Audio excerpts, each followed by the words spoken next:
in Bermuda, it seems like there's a significant portion of our population that either use cannabis currently, used to use it, or have a close family member that uses it. If your mama doesn't smoke, she's more than likely she's okay with you smoking it outside on the porch there.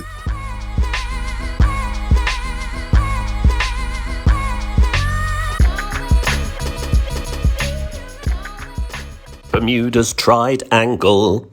Recent news that the UK government has blocked Bermuda's plans to legalise cannabis have soured relations. However, the overseas territory's ruling party plan to carry on regardless. But what exactly is the state of play when it comes to cannabis on the island itself? What would legalisation look like in Bermuda? We speak to local entrepreneur Khomeini Taalib-Din. Hello and welcome to another edition of the Lobsterpot podcast. I'm Dave Barton, I was going to say CEO then. That sounds really grandiose. I don't like that term. I'm not going to say CEO. I'm one of the co-founders of Thermidor, and here's my other co-founder, Jamie Bonthron. How's it going, sir? You had a good couple of days off? Yeah, I've had a couple of days holiday, so I'm just playing catch up now. I think CEO is a good title there, Dave. By all means, scoop it up, even if it doesn't sit right. It's three easy letters, right? Well, exactly. But, with few letters comes great responsibility. I don't know. Like that, yeah. I don't know. But today we have a special, and all of us are special in the nicest possible way. We have Khomeini Taalib-Din, who is the founder of Best Buds Bermuda, a cannabis dispensary and an all-round good guy and commentator on the situation in Bermuda. It's a very interesting situation. It's been in the news quite a lot recently. So welcome to the show, sir. How are things with you? How's Bermuda this morning? Thank you. Good afternoon to you guys. Good afternoon to the audience. Things are great here in Bermuda. We've got lovely weather outside as usual. We've just had a little blow from Hurricane Fiona, but the country's bounced back rather well, as always. Yeah, that's it. But and again, it's a testament to the Bermudian people. I guess dealing with hurricanes and being sort of in the mid-Atlantic is probably sort of old hands at dealing with this sort of stuff, right? Every year, our hurricane season starts. I believe it's like September to November, to the end of November. And so, every year we get people. Yeah, that's it again. But I guess in a similar way, a political hurricane. There you go. Nice little segue there from me there. Sort of brewing at the moment regarding Bermuda and the United Kingdom, our country here. And it's all to do with cannabis legalization. Do you want to tell us what the situation on the ground is in Bermuda right now and what's kind of happened? Okay. Currently, as things are, cannabis is decriminalized up to 7 grams. The possession of cannabis with the intent to supply is illegal. The cultivation of cannabis is illegal. There is some access to medical cannabis through your doctor, and there are also a few local stores who are selling CBD weed and other cannabis products and hemp products that have a percentage lower than 3% THC. I believe that's the limit. And I think what has happened fairly recently is that I think the ruling party in Bermuda, well, one of their sort of key agenda things from the last election was to legalize cannabis. That was put before the Prime Minister here in the UK. And I think something that had to happen was they had to give it royal assent. Is that right? And basically the new Prime Minister shot that down. Yes, that's the process. Whatever laws are passed in our House of Assembly needs to get assent by the governor or the UK government. And the UK government, well, after some time, I believe we waited about 6 months or so, we got an answer from the governor saying that the UK government has declined to give assent to the legislation, the Cannabis Licensing Act 2022. And what has been the reaction to that from people in and outside of the sort of cannabis community that you've seen? I mean, is it something that, do you think is it a big deal? Does it feel like the big kind of constitutional crisis that I guess perhaps the media would like to sort of position it as, or is it another kind of, well, this happens every so often, we'll get through it? What's the sort of feeling on the ground right now? Well, this is unusual in my memory. in my memory. This is unusual that the government that we don't get assent from laws that's been passed in the House of Assembly by our elected officials. But the vibe here in Bermuda is disappointing. It's disappointing, because the once enacted, it can be a substantial economic benefit to the country, with jobs, with more revenue coming in from more tourist dollars and the like. And so, how is that? Not speak straight away to the illicit market. Do you think that makes the illicit market stronger as a result of that? Because it's obviously going to delay anything that does happen, through your House of Assembly. Presumably that process now has to start again. And I imagine there'll be a delay in it starting again if it has been kind of shot down. Is that likely? Is it going to take a while for it to kind of happen again? Okay. First, about the illicit market. Sure. Well, as things are here now in Bermuda, cannabis ranges between $20 and $50 a gram. Data from our customs and border department and our police department outline or highlight that cannabis more cannabis is imported to Bermuda than any other drug. Cannabis is the drug of choice in Bermuda. And because Bermuda, we didn't have a lot of land, we're only 21 square miles, there isn't any space for any large-scale commercial, underground commercial growers, cannabis growers. I can imagine it's not the kind of thing you could hide very easily. No. So I estimate that more than 90% of the cannabis here on the island is imported, is illegally imported. And what we get in Bermuda, there isn't any quality or safety standards here in our traditional market as it is. Sometimes you're getting old weak weed, or sometimes you get CBD weed passed off like a CHC weed. So it looks and it smells nice. You think it's loud. When you get him and you try it, you're not going anywhere.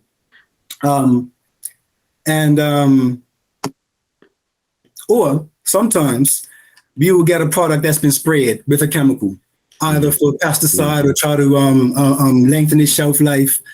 So because the legislation's been delayed now, and I do believe it's been delayed, the turn from the government, the statement from our government is that they have a way forward. As our Constitution is now, our Constitution of 1968, it's a rather advanced Constitution as far as constitutions of colonies go. And so there's room within how things are now. I'm not a lawyer, but there's rooms within how things are now that government has a plan to move forward. And in fact, there's been a lawyer who's written to our daily newspaper and outlined a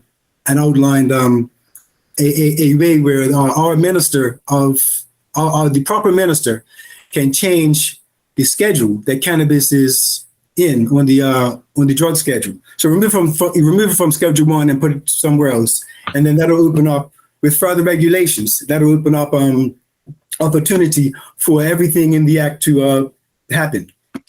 That's interesting. So your prime minister could essentially do that, and that's different from the governor. And again, just to kind of clarify Bermuda's status. So Bermuda isn't part of the Commonwealth per se in the way that a lot of, like, let's say Canada, like a lot of islands in the Caribbean were. I mean, you have to be independent to be in the Commonwealth. Yeah. So you're very much still essentially governed by the United Kingdom, despite the fact you're a lot closer culturally and geographically to the United States, right? Yes. For the most part, we are more heavily influenced by the US. We have American TV, American clothes. Our police cars, our police uniforms look British. And the way our government operates, I believe, is from Britain as well. But there are those, but having said that, there is some attachment to the British, to being Britain by some people in our community. It's diverse here. We have our local community, and in our local community, there's a stronger cultural attachment to using cannabis. as well. I was going to ask about that. It's does it feel?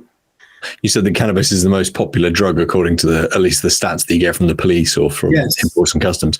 What's the general cultural feeling towards cannabis? Pretty much everyone that we speak to, wherever they are, is that sort of typically older, more conservative generations are less happy about the use of cannabis. I imagine that is probably the same where you are, but please feel free to tell me I'm wrong. You're smiling, so I'm hoping you are. It's nice to hear. In Bermuda, it seems like there's a significant portion of our population that either use cannabis currently, used to use it, or have a close family member that uses it. If your mama don't smoke, she's more than likely she's okay with you smoking it outside on the porch though. Especially as young men coming up, teenagers. There's something that teenagers get into too. Like it's a rites of passage, kind of thing. It's silly in one sense because we do have to acknowledge that cannabis use in minors can be dangerous with the development of the brain, and so I don't want to be pushing that. I'm just highlighting, that's kind of the vibe here, but outside of that, we was looking forward to this legislation getting passed. I know there's a lot of people here on Ireland that see the opportunity, the opportunity to become entrepreneurs, to earn their own business, to provide an opportunity for their family members and other people that they know. With this Cannabis Licensing Act, there's two tiers. There's one license. You can get a license to grow for personal use. The second is a commercial grow license. I'm more focused on the commercial grow license. In my view, it means jobs. I think in just about every economy, there's one group or another who may not be as employed as another. Like the under 25s, for instance. Generally, that's a group of young people that they haven't really found themselves yet. But with this Cannabis Licensing Act, once it comes out, it's a brand new industry. It's a trade because you're working with your hands. It's a trade just like plumbing or electrical work. If you get into the cultivation side, and then there's positions for executive leadership or delivery or working security, in the legal field, outside of, and in addition of creating more jobs, there's more benefits are available. People who are working in the illicit market now, they can get medical insurance or private pension.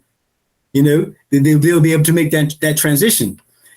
Actually, one of the MPs in the House of Assembly, when they were debating, they gave almost an invite. They spoke about how here in Bermuda, we don't need to pay foreign consultants to show us how to build a cannabis industry here. She proclaimed, we have a cannabis industry here now. We just need to get the people in the traditional market. We need them to transition over and legitimize the businesses. And they're the experts at the end of the day, aren't they? And I think that's true. I The people hear that a lot. Yes. Yeah. They know the industry. They see the opportunity. If we just legitimize that, and that, like you say, opens up so many more employment and industry opportunities. But Bermuda itself, in terms of the economy, there's a lot of expats. There's a lot of kind of finance, kind of offshore stuff as well, and tourism as well. Do you feel like cannabis is necessary to give the economy an even more of a boost? With that, I don't want to say it's the key to unlocking independence, but would it play a role in helping justify? Do you know what, guys? We don't need the UK. We can do this by ourselves. What's your thoughts on that? Okay. Let me just give me a moment to find my notes. Okay. That's all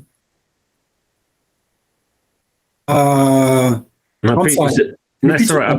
No, I appreciate it's a kind of tricky one, isn't it? Really, because like I say, Bermuda's got a big financial kind of hub in some respects, tourism as well. if cannabis becomes legal, and you can start an industry there, is that, I'm not saying it's going to unlock, hey, we can be independent. Is a case of it provides more fuel for the fire to say, do you know what, we don't need the UK, we don't need to be governed, we can do this by ourselves. And I know I had a quick look online, there was a referendum, was it 25 years ago, yes, something, for independence? The referendum was actually August 16th, 1995. Okay, that's the last time the country gave an opinion on the question if we should become an independent sovereign state or remain a British territory. Mm-hmm. The results of that referendum, 59% voter turnout, 74% of the people voted no, 26% of the people were in favor for independence at that time. At that time, I believe, funny enough, one of the political parties were advocating a boycott of the referendum.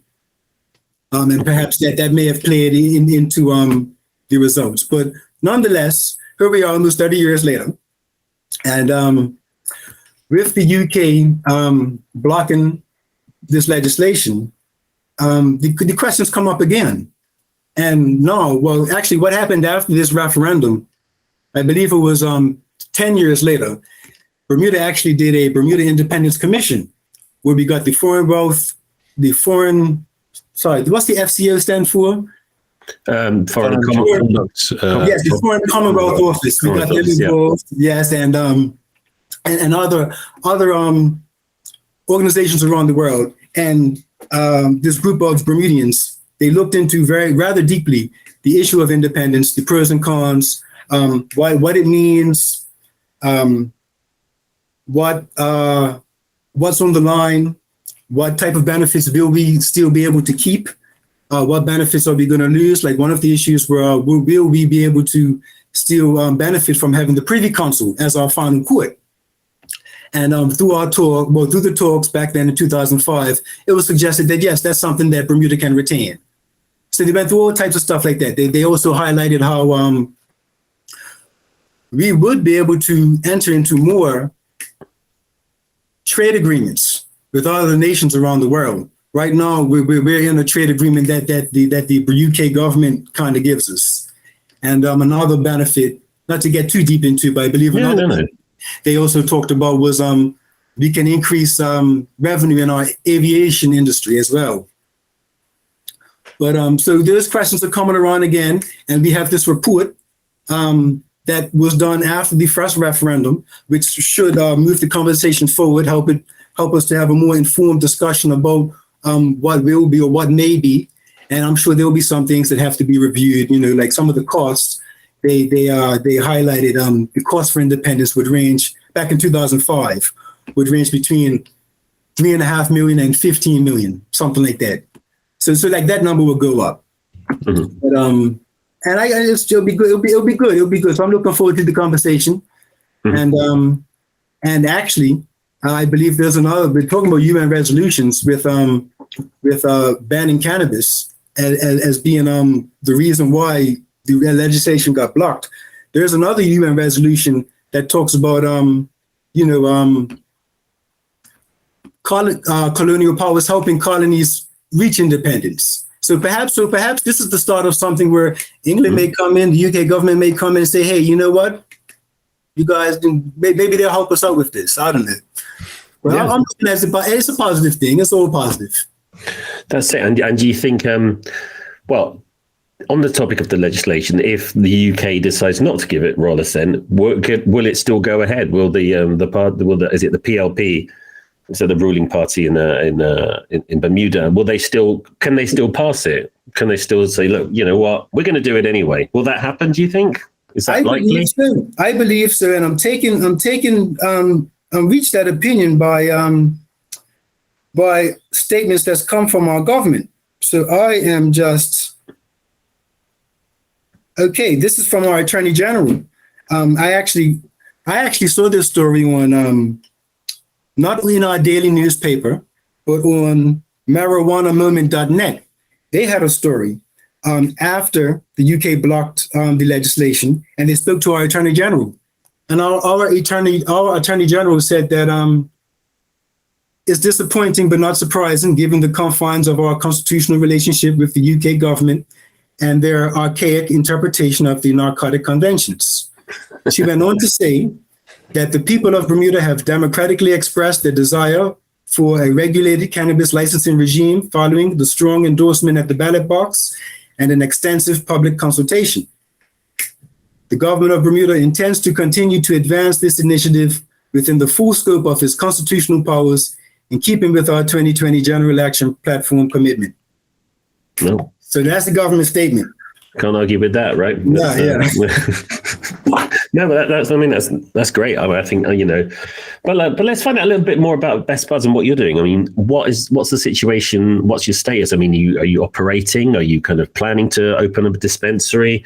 What can you do at the moment, and what would legalization then enable you to do, if you like?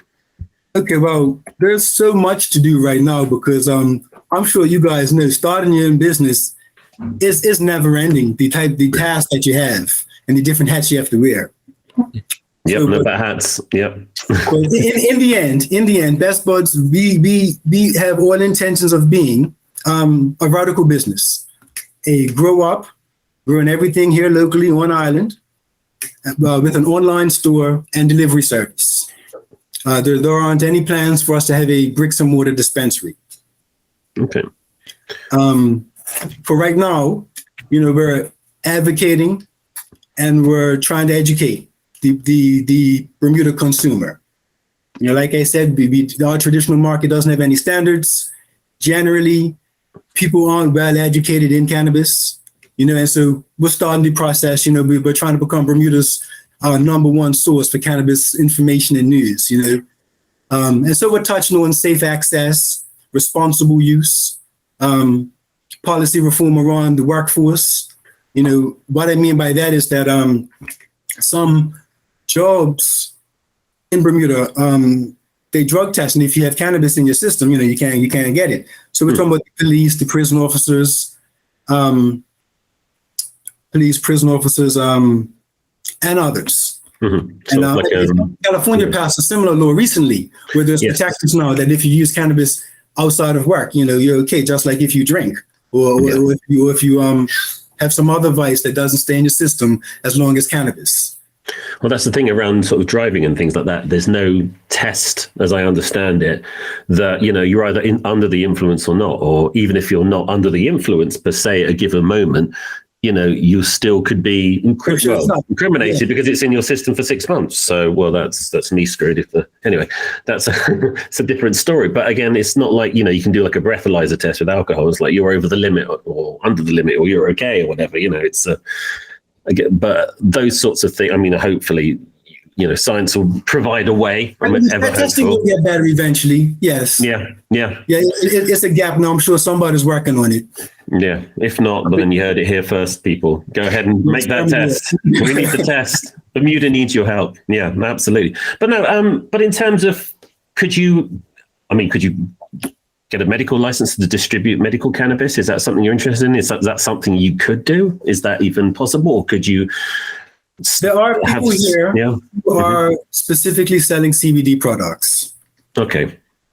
I believe that the majority of people here, they're looking for the medium to higher range THC cannabis and cannabis products. Mm-hmm. Just like in other more mature legal jurisdictions, they're finding that as well. Medical sales are going down because more medical people are finding that THC does stuff to them too. Okay, they can benefit from the medical effects of THC as well. Yes. Right. And so I'm just gonna wait. My time's coming. My time's coming, and it gives me more time to prepare, come up with a better product, a stronger company. I'm working on building my network right now. I'm going to my first cannabis conference. I'm going to Las Vegas, MJ BizCon in November. So we will see you there. We will see you there. Absolutely. But that would be great. And, thinking forward, Best Buds, we're aiming to employ 6 to 8 people. And 6 to 8 people definitely have a couple young people on board. The legislation says that actually you have to be over 21 to be working in the industry. But I would like to get a couple young people and get them into this new industry. You know, this new industry that opens up a wide opportunity for you. You know, so it's exciting. It's an exciting time right now, and I'm a patient man. So if I'm going to wait a few more months, it's cool. I think we're all in the cannabis industry. So if you want to be, it's like one of the rules on the door. You've got to be patient, haven't you? Because it just takes longer than you ever wanted to, whatever it is. Going back to circling back really quite, I suppose, a long way. You're talking about the size of Bermuda, it being sort of 21 square miles or thereabouts. Yes, it's difficult to have large-scale illegal grow operations, and even to an extent on such a small island, it's difficult to have a lot of legal operations, presumably because there's only so much land to play with. Do you think that Bermuda could become almost like a hub for craft cannabis, where it's coming from a really refined place, because there aren't just going to be grow ops left, right, and centre? There physically isn't room. So, do you think that will force people to make a better product because they have less room to work with? For sure. For sure, in time, for sure, because there's a bunch of factors. You know, number one, we have like I said, we have a large American influence here, and you know, so people are coming here from LA or from Colorado or from somewhere in Canada or some other place in the world where they're used to receiving a high quality product. You know, so we have those people that reside here, and we have a lot of tourists that come here as well, who are also going to be looking for the same thing, and we're a tourist destination. So that's something that is definitely an area where the people who are into supply of cannabis are going to have to pick up their game. Even the guys in the illicit market, you know, they can't be bringing in that weed that the dispensary rejected back in Oklahoma. Yeah, well, this is it. But then you have some of the. Well, I was reading. Is it the most expensive weed in the world? Or something like that, just because it's imported. It's got to be, man. You know, it's $50 a gram. Sometimes it's more. Yeah. You know, and there's no guarantee you're gonna like it. Yeah. Honestly speaking, you know, unless you know a guy and he's got a steady product, you know. But if you're relying on the importation of cannabis, it's really it's rolling dice. It's rolling dice. You're not sure what you're gonna get. So you pay more than anyone else, and you're even less guaranteed to get a good product than anyone else as well, because you're whatever they fancy sending over at the time. And yes, unless you can have I imagine it's something similar to that. Yes. But you know, again, this is something what Bermuda has asked for. This is what we want. This is something that we want to bring a lot of benefits. You know, socially, economically, you know, a lot of things, man. A lot of things. It's definitely more pros than cons. You know, I see in other jurisdictions you have less alcohol abuse and opioid abuse when legal access to cannabis is introduced into areas. You know, it's more positives than negatives for sure, and it's disappointing that you know, the people spoken, and we got this unnecessary delays. Yeah, but it's politics. Yeah, no, absolutely, man. And I guess, like Jane was saying, it happens everywhere. You know, there's all. I mean, you would keep reading about it happening in Germany. And when we went to Berlin earlier in the year, and you know, there's just no sign of any sort of legal market, even though, you know, the country's making all the right noises about we're going to legalize. The industry is just not there. It's going to have to come from nothing. That's the thing. And you know, a country of 88 million people, you're going to have to build. You know, you know, it's crazy. It's crazy. So I guess it's not really culturally implanted in Germany. Germany's treated more as an economic pillar. I guess so. I mean, they just started it. Well, again, I guess Berlin's kind of more of a countercultural place, is a bit more relaxed than sort of other cities that you might go to, and it's a bit more. But it's still there. You know, having to source it and you know through the black market is, you know, still the only way that you can access product there. It's not, you know, and again, I guess like in Amsterdam, where you've got the kind of decriminalization of, you know, you have coffee shops, you have access to it, you have, you know, even though the illicit market is essentially, you know, it's the supply and demand issue. You can own it, you can have it, you can sell it, but you know, you can only grow so much.